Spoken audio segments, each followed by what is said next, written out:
സോൾലൈറ്റ് international ഓർഗനൈസേഷന്റെ എല്ലാമായ ആദരണീയനായ ശ്രീ അനിൽ ചേർത്തല, നിങ്ങളോട് ഇത്ര സമയം സംബന്ധിച്ച അനുഗ്രഹിക്കുന്ന കവിയും എഴുത്തുകാരനായ ശ്രീ ബിജു കുഞ്ഞിപ്പാറ, ശ്രീമതി വിമലാദേവി, ഇതിന്റെ ഭാരവാഹികളെ സാംസ്കാരിക സമ്മേളനം എന്ന് പറഞ്ഞാൽ ഞാൻ പറഞ്ഞത് ഒരു സമ്മേളനത്തിന് പോകുമ്പോൾ എന്തൊക്കെ പറയണമെന്ന് ഇങ്ങനെ വണ്ടിയിലിരുന്നാലും അങ്ങനെ ചില ആലോചനകളോടെയാണ് ഞാൻ വന്നപ്പോ കുഞ്ഞു കുട്ടികളും അവരുടെ രക്ഷകർത്താക്കളും ഇരിക്കുന്ന സദസ്. അപ്പൊ അവിടെ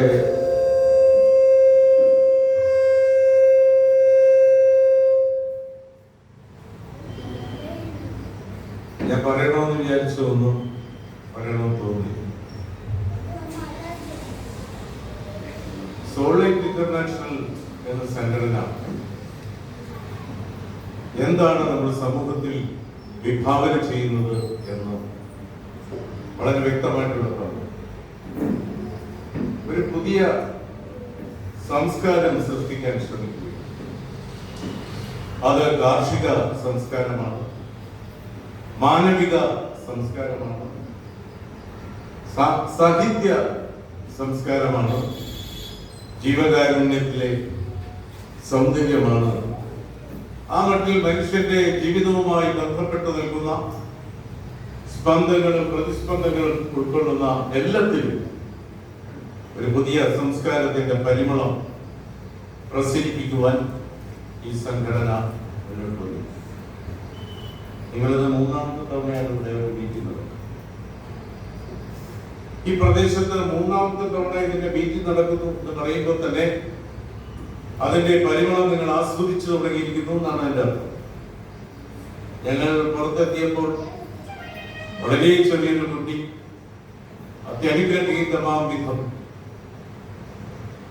കലാപരിപാടി അവതരിപ്പിക്കുക രാവിലെ തുടങ്ങിയതാണ്. അപ്പോ ഈ ടാലന്റ്, ഈ പ്രതിഭാവിലാസങ്ങൾ ഇത് കണ്ടെത്തുന്നതിലാണ് ഒരു സമൂഹത്തിന്റെയും രക്ഷാകർതൃ സമൂഹത്തിന്റെയും അധ്യാപക സമൂഹത്തിന്റെയും അതിനപ്പുറത്ത് ഇതുപോലെയുള്ള ദീർഘവീക്ഷണത്തോടെ വരുന്ന സോൾലൈറ്റ് എന്ന ഇന്റർനാഷണൽ ഓർഗനൈസേഷന്റെയും സവിശേഷത. കൊച്ചുകുട്ടികൾ, അവരോട് എനിക്ക് ഒരു 10-15 വർഷം മുമ്പ് കേരളം ഒട്ടാകെ ഞാൻ പറഞ്ഞിട്ട് മറന്ന ഒരു കഥ വീണ്ടും ഓർക്കുകയാണ്. ഞാൻ മറന്നപ്പോ ഒരുപാട് പേരത് ഓർത്തെടുക്കുകയും അനേകം ആളുകൾ അനേകം സദസ്സുകൾ പറഞ്ഞു നടക്കുകയും ചെയ്യുന്നു. ഞാനത് പറയണമെന്ന് ഇപ്പൊ എനിക്ക് തോന്നിയത് അതിനെ ബേസ് ചെയ്ത് ക്വസ്റ്റ്യൻ ഉണ്ടാവും എന്ന് പറഞ്ഞുകൊണ്ടാണ്. ഏതെങ്കിലും ഒരു പ്രഭാഷണത്തെ ബേസ് ചെയ്ത് ഇന്നുവരെ ചോദ്യോത്തരം ഉണ്ടായിട്ടില്ല എന്നാണ് എന്റെ അറിവ്. എങ്കിൽ പല പ്രഭാഷകന്മാർക്ക് നിർത്തേണ്ടി വരുമേ. അതായത് നിങ്ങളും കേട്ടു കാണുന്നു ഈ വിരലുകളെ കുറിച്ച് തപ്പി അല്ലേ? ആ കഥ ആദ്യമായിട്ട് അതിന്റെ പ്രചാര രംഗത്ത് ഇറങ്ങിത്തിരിച്ചത് ഞാനായിരുന്നു വർഷങ്ങൾക്ക് മുമ്പ്, ദശാബ്ദങ്ങൾ. അതായത് നമുക്ക് 5 വിരലുകൾ, എത്ര വിരലുകളാണെന്ന് ചോദിച്ചപ്പോ 20 വിരലുകളാണെന്നൊക്കെ പറയുന്നവരുണ്ട്.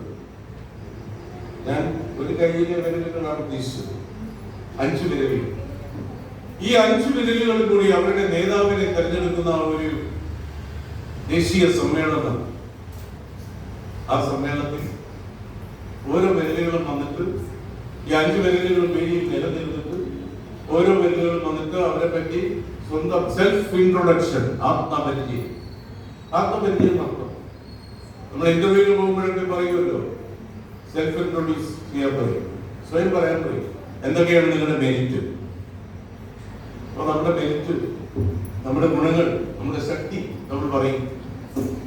അപ്പോ അടുത്തയാൾ ചോദിക്കും നിങ്ങളുടെ ഡീമെരിറ്റോ. നമ്മുടെ ദൗർബല്യങ്ങളെ കുറിച്ചും നമ്മൾ ബോധവാനായിരിക്കണം, അതിനെക്കുറിച്ച് പറയണം. ഇവിടെ ഈ ഓരോ വരലും വന്നിട്ട് സ്വയം അവതരിപ്പിക്കുക. ആദ്യം വന്നത് തള്ളവരലാണ്. തള്ളവരൽ വന്ന് നിന്നിട്ട് പറഞ്ഞു, തള്ളവരൽ എന്ന് പറയുമ്പോൾ അറിയാമല്ലോ, മറ്റു വിരലുകളെക്കാൾ തടിച്ച് ഉയരം കുറഞ്ഞ് കുറുകി ഇരിക്കുന്നവരിലാണ് തള്ളവരൽ. തള്ളവരൽ വന്ന് നിന്നിട്ട് പറഞ്ഞു, ഞാൻ മാത്രം വരില്ലാണ്, അമ്മ വരില്ലാണ്, തള്ള വരില്ലാണ്. പക്ഷേ ഞാൻ ഇവരുടെ എല്ലാം മാതൃസ്ഥാനത്താണ്. ഇവരെ എല്ലാം വാത്സല്യം കൊണ്ട് പൊതിയുന്നത് ഞാനാണ്. പക്ഷേ ഞാനിങ്ങനെ ഇരിക്കുന്നത് കൊണ്ട്, എന്റെ ശരീരക്കൂറ് ഇങ്ങനെ ആയതുകൊണ്ട് പലരും വിചാരിക്കുന്ന എനിക്കൊരു ശക്തിയുമില്ല എന്നാണ്. ഞാൻ അശക്തയാണ്, അല്ലെങ്കിൽ അത്ര സ്റ്റാമിന ഉള്ള ആളല്ല, കടിച്ച് കൊടുത്ത് കൊളസ്ട്രോൾ നടന്നിരിക്കുന്ന ആളാണെന്ന് പലരും കരുതുന്നുണ്ട്. ശരിയല്ല. അത് പറയാനാണ് നല്ലവരുടെ വന്നത്. വിനയോ ഇവരെ പോലെ തന്നെ ശക്തി എനിക്കുണ്ടെന്നേ. നമ്മൾ ഭാരം കൂടിയ ഒരു വസ്തു എടുക്കുന്ന സമയത്ത് നിങ്ങൾ ശ്രദ്ധിച്ചിട്ടുണ്ടോ? ഞാൻ മാത്രമാണ് ഒരു സൈഡിൽ പിടിക്കുന്നത്, മറുവശത്ത് ഇവർ 4 പേരും കൂടെ പിടിക്കുമ്പോൾ ഞാൻ പറയും, ഇപ്പുറത്ത് ഞാൻ ഒറ്റയ്ക്ക് നിൽക്കാം, ഞാൻ ഒറ്റയ്ക്കാണ് കൊടുക്കുന്നത്. ഈ ശക്തിയും ഞാൻ വാത്സല്യം കൊടുക്കുന്ന അമ്മയുടെ സ്ഥാനത്തുള്ള മാതൃത്വത്തിന്റെ പ്രതീകമായ വിരലാണ്. നിങ്ങൾ അമ്മമാരെ സ്നേഹിക്കുന്നവരാണെങ്കിൽ, ബഹുമാനിക്കുന്നവരാണെങ്കിൽ നിങ്ങൾ എന്നെ തെരഞ്ഞെടുക്കും. തള്ളവരിൽ പോയി. പിന്നെ വന്നത് ചൂണ്ടുവരില്ല. ചൂണ്ടുവരെന്ന് പറഞ്ഞാൽ ആള് സ്മാർട്ടാണ്. ഈ ചൂണ്ടുവരലിനെ കാണുമ്പോഴേ എനിക്ക് ഓർമ്മ വരുന്ന മഹാഭാരതത്തിലെ ഒരു കഥാപാത്രത്തെയാണ്, അർജുനൻ. അർജുനെ കുറിച്ച് പറയുന്നത് സവ്യസാചിയായ അർജുനൻ എന്നാണ്. എന്തുകൊണ്ടാണ് അർജുനെ സവ്യസാചി എന്ന് പറയുന്നത്? അർജുനന് 2 കൈ കൊണ്ട് വസ്ത്രം നിഷ്പ്രയാസം വഹിക്കാൻ കഴിയും. 2 കൈ കൊണ്ട്. അതുകൊണ്ട് അർജുനന്റെ ഈ 2 ഷോൾഡർ മസിലും ഡെവലപ്പ് ചെയ്തിരിക്കുകയാണ്. 2 കൈ കൊണ്ടും വസ്ത്രം വഹിക്കുന്ന സവ്യസാചിയായ അർജുനനെ പോലെ സ്മാർട്ടാണ് ചൂണ്ടുവരൽ. അവ വന്നു. അവ വന്നിട്ട് എല്ലാവരെയും നോക്കി ഒന്ന് പുഞ്ചിരിച്ചിട്ട് പറഞ്ഞു, ഞാനാണ് ചൂണ്ടുവരൽ, ഞാനാണ് ചൂണ്ടുവരൽ. ചൂണ്ടുവരൽ എന്ന് പറഞ്ഞാൽ ചൂണ്ടുന്നത്. ചൂണ്ടുന്നത് എപ്പോഴാണ്? ആജ്ഞാപിക്കും. ഞാൻ ആജ്ഞാപിക്കുന്ന വിരലാണ് എന്ന് പറഞ്ഞാൽ ഞാൻ അധികാരത്തിന്റെ വിരലാണ്. അധികാരമുള്ളപ്പോഴല്ലേ ആജ്ഞാപിക്കാൻ പറ്റും. അധികാരമില്ലാത്ത ആൾ ആജ്ഞാപിച്ചാൽ മതി. ഞാൻ അധികാരത്തിന്റെ വിരലാണ്, ആജ്ഞാപിക്കുന്നവരിലാണ്. ശരിയാണ്.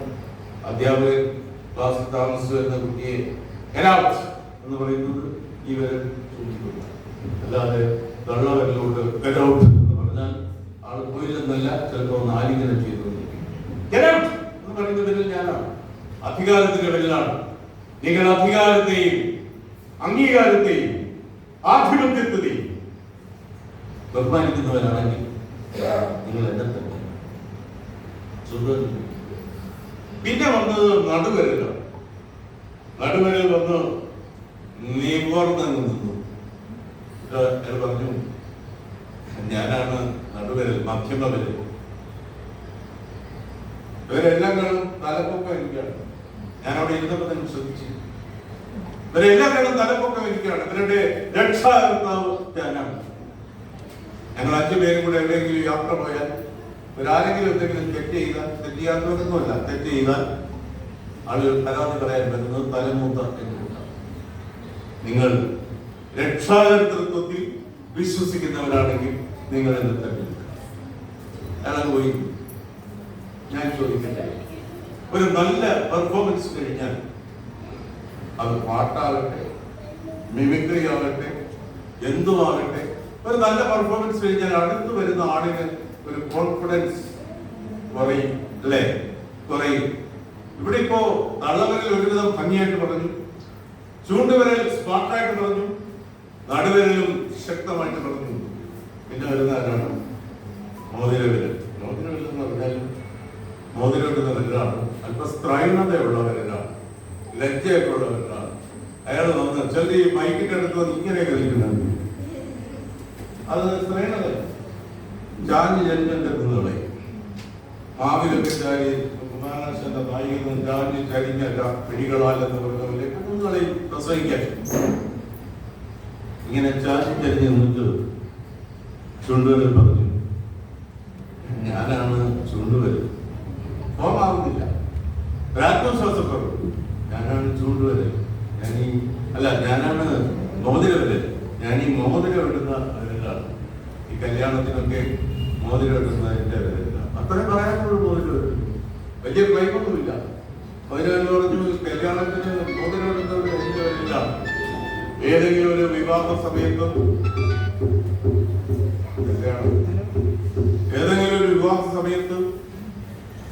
വരൻ അല്ലെങ്കിൽ വധു മോതിരവും എടുത്ത് വരന്റെ കയ്യിലേക്ക് പോകുമ്പോൾ വരൻ ഈ വിരല് മാറ്റിയാലും വേറെ ഏതെങ്കിലും വിരല് കാണിച്ചു കൊടുത്താലും വധു ആണിരിക്കുന്നൊന്നും നോക്കത്തില്ല. മോതിരം കണ്ടുപിടിച്ചിട്ട് അത് പിടിച്ച് നോക്കിട്ട് അതിൽ കയറ്റി അയാളെ സൂക്ഷിച്ച് നോക്കുന്നു വെച്ചു. കാരണം മോതിരം ഇടാനുള്ള വെല്ലാണ്. പെട്ടെന്ന് ഈ മോതിരമെല്ലാം ഫോമായി. മോതിരമെല്ലാം പറഞ്ഞു, ഞാനാണ് വിശുദ്ധിയുടെ. ഈ അമ്പലത്തിലൊക്കെ പോയാൽ ചന്ദനത്തോടുന്ന വെല്ലാണ്. ഈ വെല്ലാണ് എന്റെ വെല്ലാണ്, എന്നെയാണ്. നമ്മൾ അമ്പലത്തിൽ പോയാൽ എല്ലാവരിലോട്ടും ചന്ദനം എടുക്കുകയും ഇടുകയും വളർന്നോടെ മുറികൾ ഇടുകയും അടുത്തേക്കുന്നവർ ഇട്ട് കൊടുക്കുകയൊക്കെ ചെയ്യുമെങ്കിലും ചന്ദനം തൊടേണ്ട വിരൽ മോതിരവിരൽ. വിശുദ്ധിയുടെ വിരലാണ് ഞാൻ. നിങ്ങൾ വിശുദ്ധിയിൽ വിശ്വസിക്കുന്നവരാണെങ്കിൽ നിങ്ങൾ എന്നെ തെരഞ്ഞെടുക്കുക. മോതിരവിരലും പോയി. ഞാൻ ചോദിക്കട്ടെ, ഇനി വരുന്ന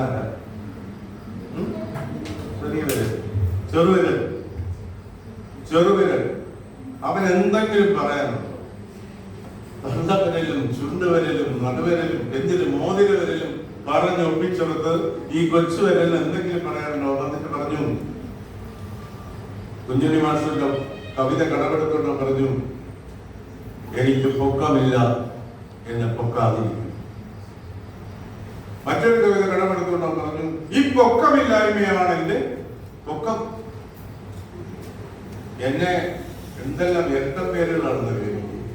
ചെറുവരൽ, ചെറുകുട്ടി വരൽ, അല്ലേ? ചെറുകുട്ടി വരൽ. തിരുവനന്തപുരത്തൊക്കെ അങ്ങനെയാണ് പറയുന്നത്. തിരുവനന്തപുരം ഭാഷ എന്ന് പറഞ്ഞൊരു ഭാഷയുണ്ട്. കേരളത്തിന്റെ മാതൃഭാഷ മലയാളമാണെങ്കിലും ഈ മലയാളത്തെ അവർക്ക് തിരുവനന്തപുരം ഭാഷ എന്നൊരു ഭാഷയുണ്ട്. ആ ഭാഷ കൊണ്ട് ഒരുപാട് പേര് രക്ഷപ്പെട്ടിട്ടുണ്ട്, ഒരുപാട് പേര് നല്ല നിലയിലായിട്ടുണ്ട്, രക്ഷപ്പെട്ടു. ഇപ്പൊ അത് ആ ഭാഷയൊക്കെ പറയും, നിലവാർ ഭാഷയാണ് പറയുന്നത്. അപ്പൊ ഈ തിരുവനന്തപുരം ഭാഷയെ കുറിച്ച് ആക്ഷേപിച്ച ആളുകൾ എന്തൊക്കെയാണ് പറയുന്നത്? ഞാൻ പറയുന്നു, കേരളത്തിൽ ഉടനീളം എല്ലാ ജില്ലകളിലും പോയി ഞാൻ പറഞ്ഞിരുന്നു, ഏറ്റവും ഏറ്റവും ഏറ്റവും കൃത്യമായ നിഷ്കളങ്കമായ ഭാഷ തിരുവനന്തപുരം ഭാഷ. പെണ്ണ് ചാക്കി വീണു എന്ന് പറഞ്ഞാൽ ഓസ്ട്രേലിയക്കാരന് വരെ മനസ്സിലാവും എങ്ങനെ വീണു. അത്ര കൃത്യമായ ഭാഷയാണ്. ഞാൻ ചോദിച്ചിട്ട് നമ്മളിവിടെ നിൽക്കുമ്പോ ഏതെങ്കിലും ഒരു പ്രാണി എന്റെ ഷർട്ടിനകത്ത് കയറിയെന്ന് വിചാരിക്കാൻ മിക്കവാറും കയറാറുണ്ട്. കയറിയാൽ എനിക്കിവിടെ ഒന്ന് ഷർട്ടടിച്ച് കുടയാൻ പറ്റും. ഞാൻ പതുക്കെ ആദ്യം എന്റെ ഈ വലത് കൈ ബാക്കിലോട്ട് കൊണ്ടുപോയി അവൻ എവിടെ ഇരിക്കുന്നെന്ന് ലൊക്കേറ്റ് ചെയ്യും. ലൊക്കേറ്റ് ചെയ്ത് തള്ള വല്ലതുകൊണ്ട് അവനെ വകവരുത്തും. അപ്പോ ഇങ്ങനെ വകവരുത്തി വീട്ടിൽ പോകുമ്പോ ഈ ഭാഗത്ത് ഒരു ചെറിയ ചൊറിച്ചിൽ ചിലപ്പോൾ അനുഭവപ്പെടാറുണ്ട്. എല്ലാവർക്കും ഉണ്ടാകാറുണ്ട്. അങ്ങനെ ഒരു ചൊറിച്ചിൽ വന്നാൽ നമ്മൾ ഡോക്ടറെ കാണാൻ പോയാൽ നമ്മൾ എങ്ങനെ പറയും? ചൊറിച്ചിലുണ്ടെന്ന് പറയും. എന്ന് പറയും? ഏത് രീതിയിൽ പറയും? കൊല്ലക്കാരെങ്ങനെ പറയും? ആലപ്പുഴക്കാരെങ്ങനെ പറയും? എന്താണ് പ്രശ്നം? ഇറിറ്റേഷൻ എന്തോ എന്ത് പറയും?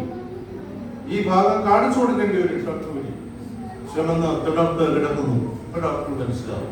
എന്നാൽ തിരുവനന്തപുരത്തുകാർക്ക് മാത്രമായി അതിനെക്കുറിച്ച് പറയാനൊരു പ്രയോഗമുണ്ട്. അത് പറഞ്ഞു കഴിയുമ്പോൾ ഈ ഡോക്ടർക്കും അതേ ഫീലിംഗ് ഉണ്ട്. എന്താണ് ആ പ്രയോഗം എന്നറിയാമോ? ഊരലും കടി. ഊരല് മാത്രമല്ല, ഊരലും കടിയും. അതാണ് തിരുവനന്തപുരം ഭാഷ. ആ തിരുവനന്തപുരം ഭാഷയിൽ പറഞ്ഞാൽ കൊച്ചുവിരൽ പറയുന്നു, ചെറുവിരൽ പറയുന്നു, ചെറുക്കുട്ടികളിലാണ് ഞാൻ. എന്നെ അവരാരും കണക്കാക്കാറില്ലേ, എന്നെ ഗണിക്കാറില്ല. ഒരു വഴിക്ക് പോകുമ്പോ ഇവര് എന്നെ വിളിക്കാറില്ല, ഞാൻ കൂടെ പോവുകയാണ്. പക്ഷെ ഒരു കാര്യം ഞാൻ പറയുന്നു, ഞാനില്ലാതെ ഇവർ പൂർണ്ണരാകുന്നു, ഞാനില്ലാതെ ഇവർ പൂർണ്ണരാകുന്നു, വികലാംഗം പോകുന്നു പറയത്തില്ലേ? അത് ശരിയാണ്. ഈ ചെറിയ